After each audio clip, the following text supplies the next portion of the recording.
Hello दोस्तों, स्वागत है आपका अपना चैनल उपेंद्र मैथ में। आज हमारा जो नया टॉपिक है वह है आपका पादप ऊतक। 2018 से अब तक जितने भी रेलवे में पादप ऊतक से पूछे गए हैं, हमने सभी क्वेश्चन को कवर किया है और यह आपके आने वाले रेलवे के सभी एग्जाम, जैसे आपका एलपी टेक्नीशियन हो गया, ग्रुप डी हो गया, एनटीपीसी हो गया, आरआरबीजे हो गया, आरपीएफ कांस्टेबल हो गया, सभी के लिए महत्वपूर्ण होगा। इससे पहले हमने जंतु ऊतक के क्वेश्चन को कर लिया है। जंतु ऊतक से क्वेश्चन थोड़ा कम आए थे, लेकिन पादप ऊतक से क्वेश्चन आपका एग्जाम में सबसे ज़्यादा पूछा गया है, इसलिए इसको आपको अच्छे से करना ज़रूरी है। देखिए, ये चैप्टर थोड़ा सा मतलब बोरिंग लगता है, लेकिन यहाँ से प्रश्न अवश्य पूछे जाते हैं, इसलिए इसको अच्छे से करना आवश्यक है। यदि आपने इस वीडियो को पूरा देख लिया तो आपका 100% इस टॉपिक से क्वेश्चन छूटेगा नहीं। ठीक है, तो चलिए देखते हैं। इससे पहले यदि आप हमारे चैनल पर नए तो चैनल को सब्सक्राइब कर लें, बेल आइकन को प्रेस कर लें, ताकि आने वाले वीडियो के अपडेट आपको सबसे पहले मिल जाए। हम जितने भी क्वेश्चन करेंगे सभी को कंप्लीट डिटेल में करेंगे और डायग्राम के साथ करेंगे, ताकि आपको याद करने में भी आसानी हो जाए। इसके अलावा यदि आप किसी भी एग्ज़ाम की तैयारी करते हो तो हमारे चैनल से जुड़ के वहाँ से आप हिस्ट्री, पॉलिटी, ज्योग्राफी के प्रीवियस ईयर क्वेश्चन को कंप्लीट कर सकते हैं। और यदि किसी भी क्वेश्चन में कोई डाउट है तो हमें ज़रूर कमेंट करिए, ताकि हम उसका सलूशन करा सकें। ठीक है, तो चलिए स्टार्ट करते हैं। आज का हमारा पहला क्वेश्चन है, पुराने जाइलम में किस प्रकार के अपशिष्ट उत्पादों को संग्रहित किया जाता है? ऑप्शन ए आपका वृद्धि संवर्धक पदार्थ, बी है आपका रेजिन और गोंद, और सी है आपका एरिक अम्ल, और डी है अमोनिया और यूरिया और अमीनो अम्ल। याद रखिएगा, जो पुराने जाइलम हैं उसमें रेजिन और गोंद को क्या किया जाता है? संग्रहित किया जाता है। ठीक है, आप ये फिगर में देख रहे हैं। ठीक है, आपने देखा होगा बचपन में कि पेड़ कटने के बाद वहाँ से जो मोम जैसा पदार्थ निकलता है वही क्या था? रेजिन और गोंद होता था। ठीक है, अगला क्वेश्चन देख लेते हैं। पौधों की पत्तियों द्वारा भोजन को फ्लोएम के माध्यम से पौधों के किन भागों तक पहुँचाया जाता है? ऑप्शन आपके सामने है, केवल बीज और बीजोत्तक द्वारा, बी है केवल जड़ों और बीजों के द्वारा तक, और सी है केवल जड़ों और फलों तक, और डी है जड़ों, बीजों, फलों और बीजोत्तकों तक। यानी कि सभी ऊतक तक क्या किया जाता है? सभी भागों तक भोजन को पहुंचाया जाता है। किसके द्वारा? फ्लोएम के द्वारा। हम इनको फिगर के माध्यम से देख लेते हैं, जाइलम और फ्लोएम को। देखिए, ये वाला जो पार्ट है आपका फ्लोएम है और ये वाला जो भाग है ये आपका जाइलम है। जो फ्लोएम है आपका दो दिशा में कार्य करता है, यानी कि पत्तियों से भोजन को आपके रूट तक भी ले जाता है और नीचे से आपका पत्तियों तक, तना तक, शाखाओं तक, यानी विभिन्न भागों तक कार्य करता है, पहुंचाने का कार्य करता है। ठीक है, यानी कि दो दिशीय होता है, इसे याद रखिएगा। ठीक है, और जो जाइलम होता है वो आपका एक दिशा में कार्य करता है। सिर्फ क्या करता है? जड़ों से जल लेकर पत्तियों के विभिन्न मतलब कि पौधों के विभिन्न भागों तक, जैसे कि आपका तना तक, शाखा तक पहुंचाने का कार्य करता है। ठीक है, ये कैसा होता है? ये वन वे होता है। ठीक है, यह वाटर और मिनरल का क्या करता है? परिवहन करता है। इसे भी याद रखिएगा। ठीक है, अगला क्वेश्चन देख लेते हैं।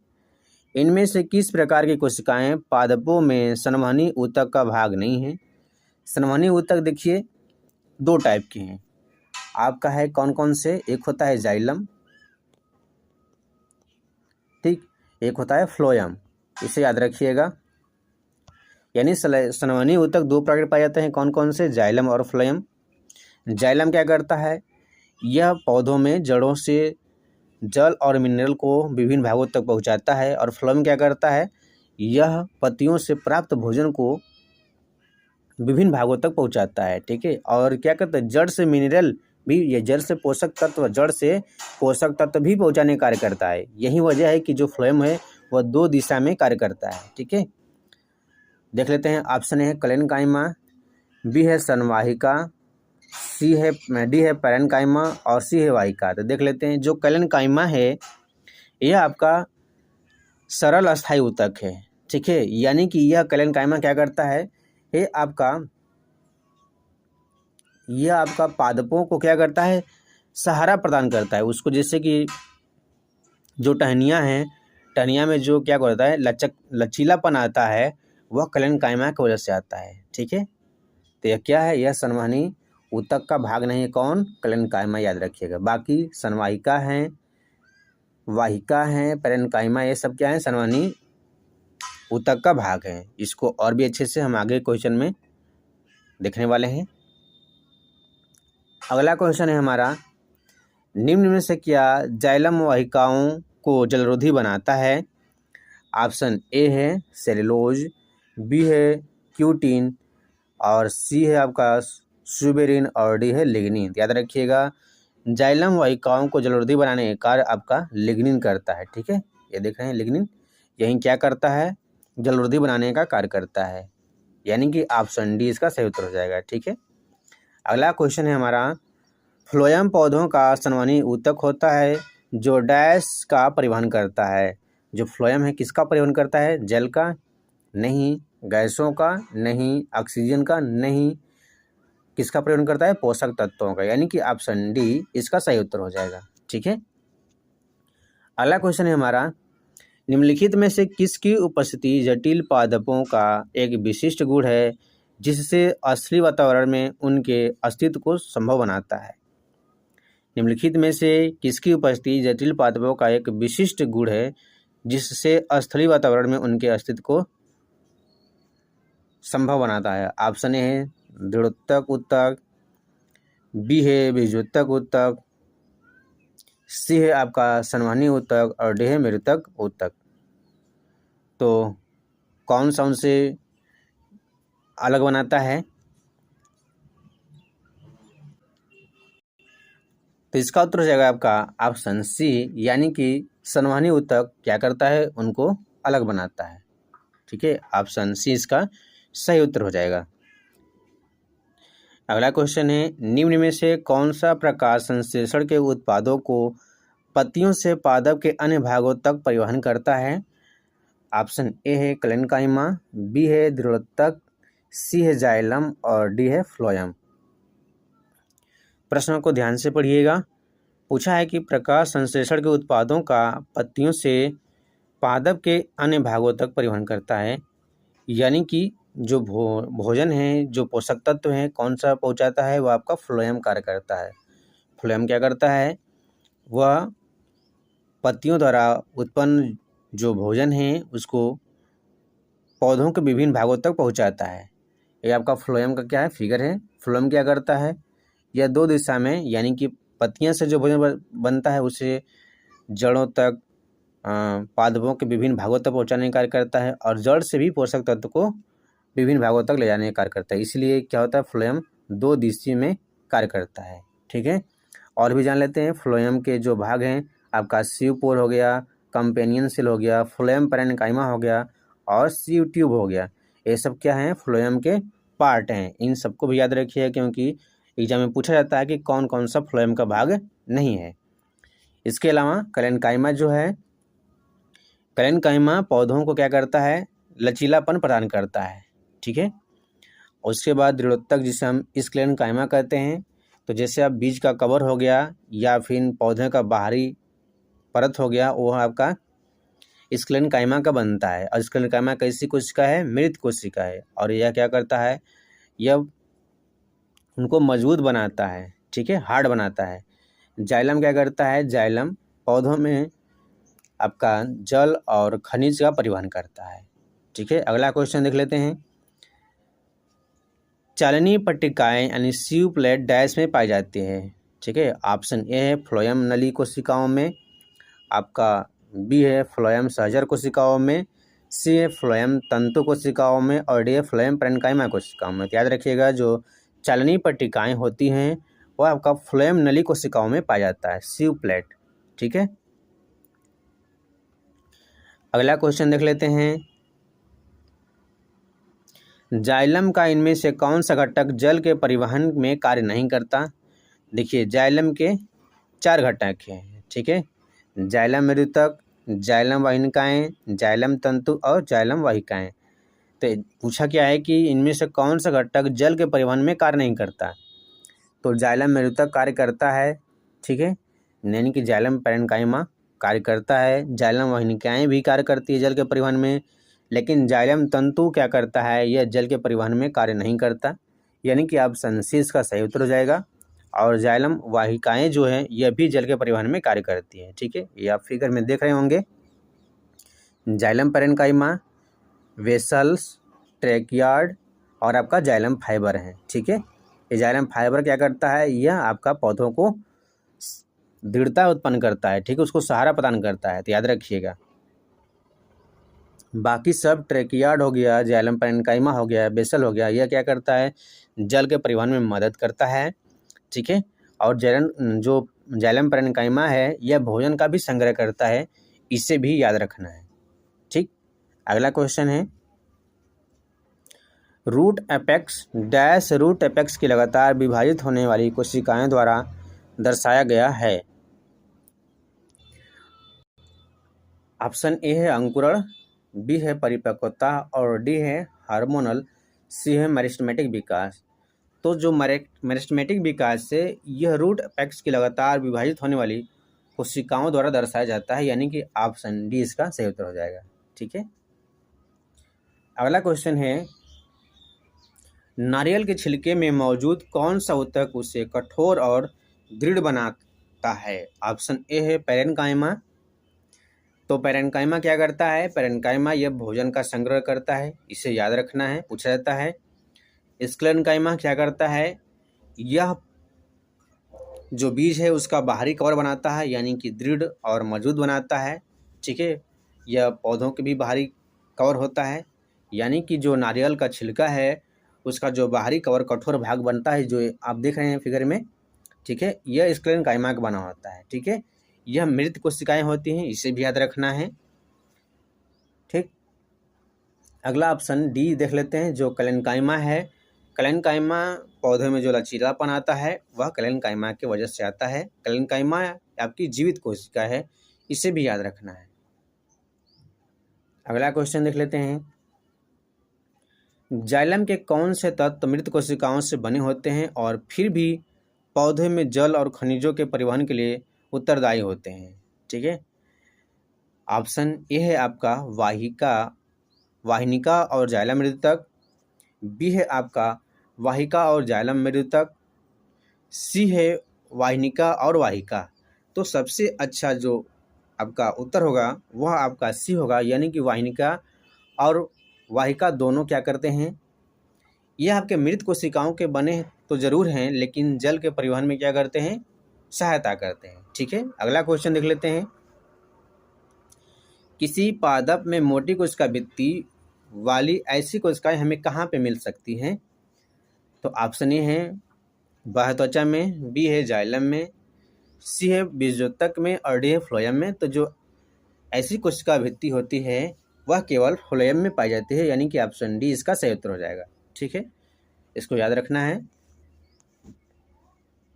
यदि आपको क्वेश्चन समझ में आ रहे हैं, देखिए क्वेश्चन आप इसको ज़्यादा नहीं पढ़े हैं, थोड़ा समझने में दिक्कत होता होगा, तो थोड़ा बोरिंग होता, लेकिन क्या करना है, आपको एग्जाम में प्रश्न पूछे जाएंगे तो आपको पढ़ना ज़रूरी है, क्योंकि नहीं पढ़ के जाएंगे तो 2 से 3 नंबर आपका कम आएगा। और आपको पता है कि मेरिट में 1 या 2 नंबर का कितना महत्व होता है। ठीक है, इसलिए आपको करना आवश्यक है, बार बार करते रहिए, 2 बार 3 बार 4 बार करिए, अवश्य याद हो जाएगा। ठीक है, बहुत बड़ा तो नहीं है, छोटा टॉपिक है। ठीक है, क्लास 9th का सिलेबस है, तो इसको कर जाना ही आवश्यक है। ठीक है, अगला क्वेश्चन है हमारा, निम्न में से कौन सा पशु ऊतक का प्रकार नहीं है। ऑप्शन है मेरिस्टेमेटिक ऊतक, और बी है त्वची ऊतक, सी है पेशी ऊतक और डी है संयोजी ऊतक। तो याद रखिएगा, जो मेरिस्टेमेटिक ऊतक है यह आपका पादप ऊतक है। ठीक है, यानी पादपों में पाया जाता है, वह उनके विभाजन का कार्य करता है। ऑप्शन ए इसका सही उत्तर हो जाएगा। ठीक, बाकी सब जो है वह आपका पशु ऊतक है। अगला प्रश्न है आपका, पौधे का कौन सा हिस्सा पानी और खनिज के परिवहन में सक्षम करता है। तो ऑप्शन ए है तना, जड़ें, जाइलम, डंठल। तो कौन सा हिस्सा है, ऑप्शन सी यानी कि जाइलम है। ठीक है, याद रखिएगा। अगला क्वेश्चन है, मृतक और स्थूल ऊतक डैश ऊतकों के प्रकार हैं।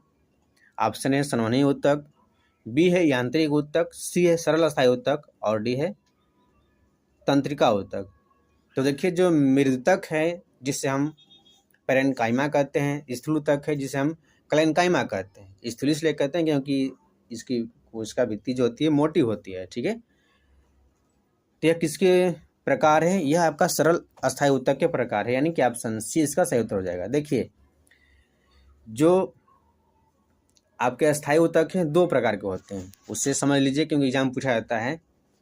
दो प्रकार के होते हैं, कौन कौन से होता है? एक होता है सरल अस्थायी ऊतक, सरल अस्थायी ऊतक, और एक होता है जटिल अस्थायी ऊतक, ठीक है। जटिल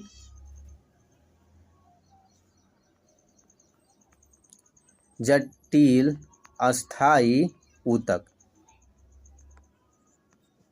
ठीक है। जो आपका परमानेंट टिश्यू हैं दो प्रकार के होते हैं, कौन कौन से होते हैं? सरल अस्थायी ऊतक और जटिल अस्थायी ऊतक। सरल अस्थायी ऊतक तीन प्रकार के होते हैं, कौन कौन से होते हैं याद रखिएगा। एक होता है पैरेन्काइमा,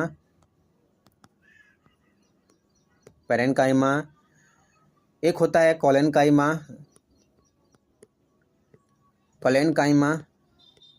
ठीक, और एक होता है आपका स्क्लेरेन्काइमा,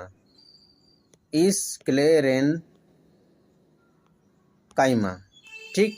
और जो जटिल अस्थायी ऊतक होते हैं वह आपके दो प्रकार के होते हैं, कौन कौन से होते हैं याद रखिएगा उन्हें। एक होता है जाइलम, एक होता है फ्लोएम, तो इसे याद रखिएगा, ठीक है। आपसे पूछा जाता है कि संवहन ऊतक कौन होते हैं, तो संवहनी ऊतक आपका जाइलम और फ्लोएम होते हैं, तो इसे भी याद रखना है, ठीक है। अगला क्वेश्चन देख लेते हैं। इसका उत्तर हमने बता दिया था, कौन था? जो मृतक और स्थूल ऊतक हैं वह आपके सरल अस्थायी ऊतक हैं। ऑप्शन सी इसका सही उत्तर हो जाएगा, ठीक है। अगला क्वेश्चन है आपका, डैश ऊतक संवहन पुल बनाते हैं, तो हमने बताया ना पिछले क्वेश्चन में, कौन? जाइलम और फ्लोएम। ऑप्शन सी इसका सही उत्तर हो जाएगा, ठीक है। ये क्या है? आपके जटिल ऊतक भी हैं, जटिल अस्थायी ऊतक, इसे याद रखिएगा। अगला क्वेश्चन है, फ्लोएम डैश के अतिरिक्त निम्नलिखित में से अन्य सभी से मिलकर बना है। देखिए पूछ लिया ना, पूछा जाता है कि कौन कौन से भाग से मिलकर बना है।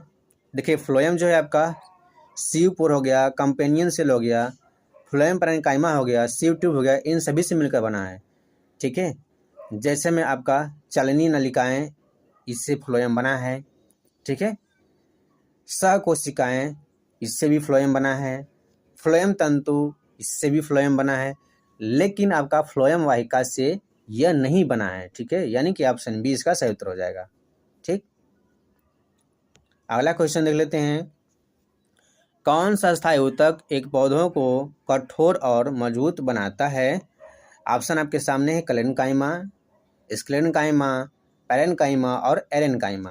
तो देखिए जो आपका स्क्लेरेन्काइमा है वह क्या करता है? वह पौधों को कठोर और मजबूत बनाता है, यानी कि ऑप्शन बी इसका सही उत्तर हो जाएगा, ठीक है। जैसे यह बीजों के बाहरी आवरण बनाता है, ठीक है।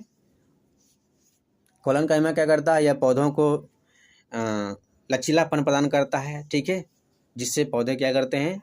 लटकने पर भी जल्दी टूटते नहीं हैं। पैरेन्काइमा क्या करता है? यह भोजन को संग्रह करने का काम करता है, इसे भी याद रखिएगा। स्क्लेरेन्काइमा जो है आपका मृत कोशिका का बना होता है, लेकिन क्लेरेन्काइमा और आपका पैरेन्काइमा, जनरली आपका क्लेरेन्काइमा जीवित कोशिका का बना होता है, ठीक है। एरेन्काइमा आपका पैरेन्काइमा में पाया जाता है, इसे भी याद रखिएगा। एरेन्काइमा ऐसा होता है कि इसके अंदर बहुत बड़े बड़े क्या होते हैं? रिक्तिका होते हैं, जिसके अंदर वायु भरा होता है, ठीक है। वायु भरा होता है जिससे क्या करता है? यह पौधों को जल में तैरने में सहायता करता है। जैसे कि आपका हो गया सिंघाड़ा का पौधा हो गया, ठीक है, जलकुंभी हो गया, इसमें क्या पाया जाता है? एरेन्काइमा पाया जाता है, ठीक है, तो याद रखिएगा। अगला क्वेश्चन देख लेते हैं, अस्थायी ऊतकों के निर्माण के लिए एक अस्थायी संरचना, आकार और क्रिया अपनाने की प्रक्रिया क्या कहा जाता है? तो उसे हम विभेदन कहते हैं, यानी कि ऑप्शन ए इसका सही उत्तर हो जाएगा। अगला क्वेश्चन हमारा है, डैश की कोशिकाएं कोनों पर अनियमित रूप से मोटी होती है, तो जिसे हम स्थूल कोण ऊतक कहते हैं, वह कौन सा है? कलेनकाइमा है। ठीक, ऑप्शन ए इसका सही उत्तर होगा। ठीक है, बाकी के बारे में हमने बता दिया है। ठीक है, अगला क्वेश्चन देख लेते हैं। पौधों में लचीलापन डैश ऊतक के कारण होता है? जाइलम के कारण, स्क्लेरेन्काइमा के कारण, कलेनकाइमा के कारण या फ्लोएम के कारण? तो याद रखिएगा, जो पौधों में लचीलापन आता है वह आपका कलेनकाइमा के कारण आता है। यह जीवित कोशिका है। देखिए, बार बार हम रिपीट कर रहे हैं ताकि आपको क्वेश्चन याद हो जाएं। ठीक है, जाइलम क्या करता है? यह पौधों में जल और खनिजों का परिवहन करता है। ठीक है, कहाँ से ले जाता है? जड़ से पौधों के विभिन्न भागों तक ले जाता है। यह एक दिशा में कार्य करता है। फ्लोएम जो है कि यह पौधों के पत्तियों से भोजन को विभिन्न भागों तक पहुंचाने का कार्य करता है, और जड़ से पोषक तत्व भी विभिन्न भागों तक ले जाता है। इसलिए फ्लोएम क्या करता है? दो दिशा में कार्य करता है। ठीक है, स्क्लेरेन्काइमा है आपका मृत कोशिका का बना होता है, और यह पौधों को मजबूत बनाने का कार्य करता है। याद रखिएगा। अगला क्वेश्चन है, निम्न में से किन ऊतकों में कोशिकाएं जीवित होती है, लंबी और कोनों पर अनियमित रूप से स्थिर होती है? तो उसे हम कलेनकाइमा कहते हैं, यानी कि ऑप्शन डी इसका सही उत्तर हो जाएगा। ठीक है, अगला क्वेश्चन है, कलेनकाइमा ऊतक की कोशिकाएं डैश से कोनों पर मोटी हो जाती हैं? तो यह सेलुलोज और पेक्टिन के कारण क्या होती हैं? कोने पर मोटी हो जाती हैं। ऑप्शन सी इसका सही उत्तर हो जाएगा। अगला क्वेश्चन है, सी ट्यूब और सहकोशिकाएं मुख्य रूप से डैश के संचरण के लिए उत्तरदायी हैं? तो पत्ते में पानी, मानव शरीर में भोजन, सी पौधों में भोजन, और डी पौधों में सूर्य के प्रकाश। याद रखिएगा, जो सी ट्यूब है, सहकोशिकाएं कहाँ पाया जाता है? यह आपका फ्लोएम में पाया जाता है। फ्लोएम का भाग है। ठीक है, और फ्लोएम क्या करता है? यह पौधे में भोजन का परिवहन करता है, संचरण करता है, यानी कि ऑप्शन सी इसका सही उत्तर हो जाएगा। ठीक है, इसे याद रखिएगा। अगला क्वेश्चन है, डैश के कारण स्क्लेरेन्काइमा कोशिकाएं की दीवार मोटी होती हैं? तो यह किसके कारण मोटी होती हैं? यह आपका लिग्निन के कारण जो होता है ना, स्क्लेरेन्काइमा की दीवार मोटी होती है। ऑप्शन बी इसका सही उत्तर हो जाएगा। निम्न में से कौन सा विकल्प तने और जड़ों के शीर्ष पर पाया जाता है? ठीक है, ऑप्शन ए है आपका शीर्ष बीजोत्तक, बी है आपका पैरेन्काइमा, सी है आपका स्क्लेरेन्काइमा, और डी है आपका पार्श्व बीजोत्तक। याद रखिएगा, जो तने और जड़ों के शीर्ष पर पाया जाता है वह आपका शीर्ष बीजोत्तक होता है, यानी कि ऑप्शन ए इसका सही उत्तर हो जाएगा, जिसे हम एपिकल मेरिस्टम कहते हैं। ठीक है, यानी कि जो तनों के ऊपर जो भाग होता है, ये वाला जो ऊपर से वृद्धि करता है, उसमें क्या पाया जाता है? शीर्ष बीजोत्तक पाया जाता है। और रूट में भी क्या पाया जाता है? रूट के भी शीर्ष पर क्या पाया जाता है? आपका एपिकल मेरिस्टम पाया जाता है, जिसे हम शीर्ष बीजोत्तक कहते हैं, जो कि जड़ों के विकास में मदद करता है। ठीक है, और जो लेटरल इंटरकैलरी मेरिस्टेमेटिक होता है, ठीक है, जो इंटरकैलरी मेरिस्टेमेटिक होता है, यह आपका शाखाओं का विकास करता है। ठीक है, शाखाओं में वृद्धि करता है। ठीक है, तो याद रखिएगा, जो इंटरकैलरी मेरिस्टम है, यह शाखाओं पर आता है, और जो लेटरल मेरिस्टम है, जिसे हम पार्श्व बीजोत्तक कहते हैं, ठीक है, यह पौधों को आकार में वृद्धि करता है। ठीक है, उसके क्या करता है? उसके व्यास को बढ़ाता है। ठीक, तो इन्हें याद रखना है। अगला क्वेश्चन देख लेते हैं, निम्नलिखित में से कौन सा ऊतक मुख्य रूप से मृत कोशिकाओं से बना है? ठीक, ऑप्शन ए है जाइलम, बी है पैरेन्काइमा, सी है कलेनकाइमा, और डी है एरेन्काइमा। ठीक है, पूछा गया है कि निम्नलिखित में से कौन सा ऊतक मुख्य रूप से मृत कोशिकाओं का बना है? तो देखिए, जाइलम हो गया, पैरेन्काइमा हो गया, कलेनकाइमा हो गया, एरेन्काइमा हो गया। देखिए, जाइलम जो है मुख्य रूप से, यदि इतना सारे ऑप्शन मिल जाए तो याद रखिएगा, जाइलम जो है कि यह मृत कोशिकाओं का बना है। ठीक है, ऑप्शन ए इसका सही उत्तर हो जाएगा। बाकी कलेनकाइमा हो गया, पैरेन्काइमा हो गया, ये सब, इस पैरेन्काइमा में भी मृत कोशिकाएं होती हैं, लेकिन यदि जाइलम यहाँ पे नहीं होता तो हम पैरेन्काइमा सही लगाते। लेकिन यहाँ पे क्या है कि जाइलम दिया है, इसलिए जाइलम क्या होगा, सही उत्तर हो जाएगा।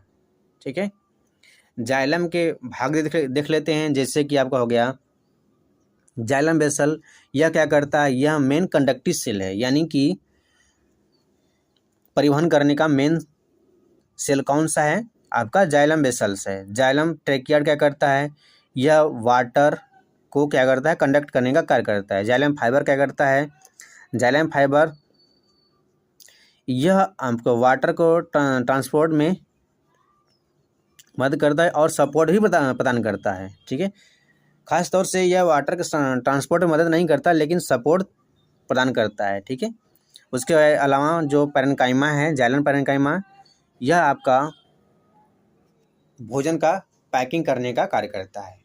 ठीक है, अगला क्वेश्चन देख लेते हैं।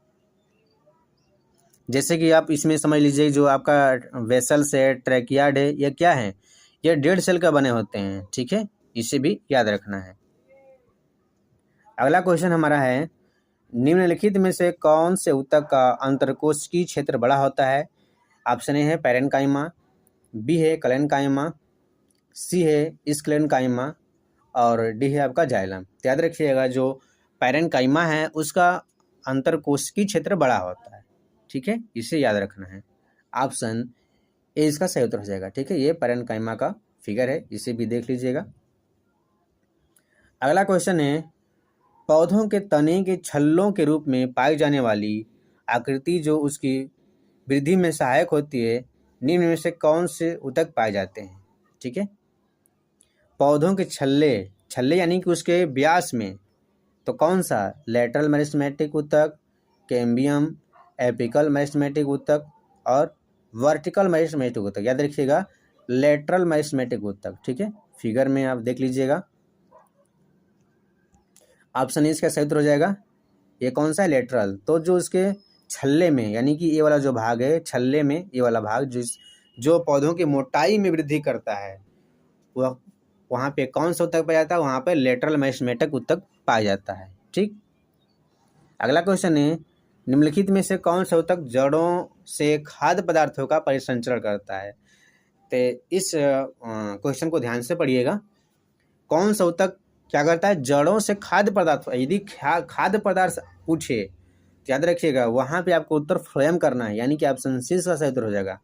ठीक, यदि आपसे जड़ों से मिनरल और जल का परिवहन करें, ठीक है, तो वहाँ पे आपका जाइलम उत्तर हो जाएगा। ठीक है, तो इसे याद रखना है। अगला क्वेश्चन है, अस्थायी ऊतक डैश के अंतर्गत वर्गीकृत किए जाते हैं। ऑप्शन ए है कलेन्काइमा, पैरेन्काइमा और स्क्लेन्काइमा, डी है आपका मेरिस्टेमेटिक द्विउतक। तो याद रखिएगा, जो अस्थायी ऊतक हैं वह आपका मेरिस्टेमेटिक द्विउतक के अंतर्गत आते हैं, यानी कि ऑप्शन डी इसका सही उत्तर हो जाएगा। ठीक है, अगला क्वेश्चन देख लेते हैं। डैश ऊतक एकमात्र पादप ऊतक हैं जो कोशिका विभाजन द्वारा नई कोशिकाओं का उत्पादन करता है, तो वह है आपका द्विउतक या मेरिस्टेमेटिक ऊतक। ठीक है, ऑप्शन सी इसका सही उत्तर हो जाएगा। अगला क्वेश्चन है कि रूट टिप या शूट टिप में कौन सा ऊतक पाया जाता है। तो रूट टिप यानी कि पौधों के जड़ों में, शूट टिप यानी पौधों के तनों में कौन सा ऊतक पाया जाता है, वहाँ पे बीजोत्तक ऊतक पाया जाता है, यानी कि ऑप्शन डी इसका सही उत्तर हो जाएगा। ठीक है, अगला क्वेश्चन है, अंतर्वेशी बीजोत्तक जिसे हम एंटर कैलरी मेरिस्टेम कहते हैं, तो क्या करता है। ऑप्शन ए है आपका वर्धनी तनों के ऊपरी हिस्सों में, वर्धनी जड़ों के ऊपरी हिस्सों में, पत्तियों के तल में और वर्धनी पत्तियों के ऊपरी हिस्सों में। याद रखिएगा, जो पत्तियों के तल में पाया जाता है उसे हम अंतर्वेशी बीजोत्तक कहते हैं। ठीक है, ऑप्शन सी इसका सही उत्तर जाएगा। ठीक है, पत्तियों के तल में हो गया, नोड पे हो गया, जहाँ पे शाखाएं निकलती है वहाँ पे ये अंतर्वेशी बीजोत्तक पाए जाते हैं। अगला क्वेश्चन है, डैश के कारण जड़ तथा तने के घेरे में वृद्धि होती है। ठीक है, तने के घेरे में यानी कि उसकी मोटाई में, तो किसके कारण होता है, तो याद रखिएगा वह आपका पार्श्व बीजोत्तक के कारण होता है। ठीक, ऑप्शन बी इसका सही उत्तर हो जाएगा। हमने पिछले क्वेश्चन में फिगर के माध्यम से समझ लिया है। ठीक है, तो इसका उत्तर आपका ऑप्शन बी ही सही उत्तर हो जाएगा। ठीक है, अगला क्वेश्चन है एरियोलर ऊतक अंगों के डैश स्थान, यानी कि एरियोलर ऊतक है वह अंगों के अंदर के स्थान को भरता है और आंतरिक अंगों को सहारा देता है और ऊतकों की मरम्मत करता है, यानी कि ऑप्शन ए इसका सही उत्तर रहेगा। इसे याद रखना है, ठीक है। अगला क्वेश्चन देख लेते हैं। वनस्पति ऊतक डैश परिपक्वता पर जीवित प्रोटोप्लाज्म धारण नहीं करता, तो ऑप्शन ए है श्वसनलिका, बी है आपका पृष्ठभागी ऊतक, सी है दृढ़ ऊतक और डी है स्थूल ऊतक। तो याद रखिएगा इसका उत्तर हो जाएगा आपका ऑप्शन सी, यानी कि दृढ़ ऊतक सही उत्तर हो जाएगा, ठीक है। अगला क्वेश्चन देखते हैं। निम्न में से कौन से जाइलम का प्रकार नहीं है, तो हमने इसे फिगर के माध्यम से पीछे क्वेश्चन में देखा था। जैसे कि ट्रैकिया है, यह आपका ट्रैकिड्स है, यह आपका जाइलम का भाग है, ठीक है। जाइलम फाइबर है, यह भी क्या है, जाइलम के भाग हैं। नलिकाएं, यह भी जाइलम के भाग है, लेकिन सीव ट्यूब है यह जाइलम का भाग नहीं है। जो सीव ट्यूब है यह आपका फ्लोएम का भाग है, इसे याद रखिएगा। ऑप्शन बी इसका सही उत्तर हो जाएगा, ठीक है। तो दोस्तों आज का हमारा क्वेश्चन कंप्लीट हुआ। यदि वीडियो आपको पसंद आया तो वीडियो को लाइक शेयर और चैनल को सब्सक्राइब जरूर कीजिएगा और हमें ज़रूर कमेंट कीजिएगा। यदि आपको वीडियो अच्छा लगा तो भी, अच्छा नहीं लगा तो भी हमें कमेंट करके ज़रूर बताइए कैसा आपको लगा, ठीक है। यदि किसी क्वेश्चन में डाउट है तो भी कमेंट कीजिएगा, ताकि उससे हमें मोटिवेशन मिलता है। तो आज के लिए धन्यवाद।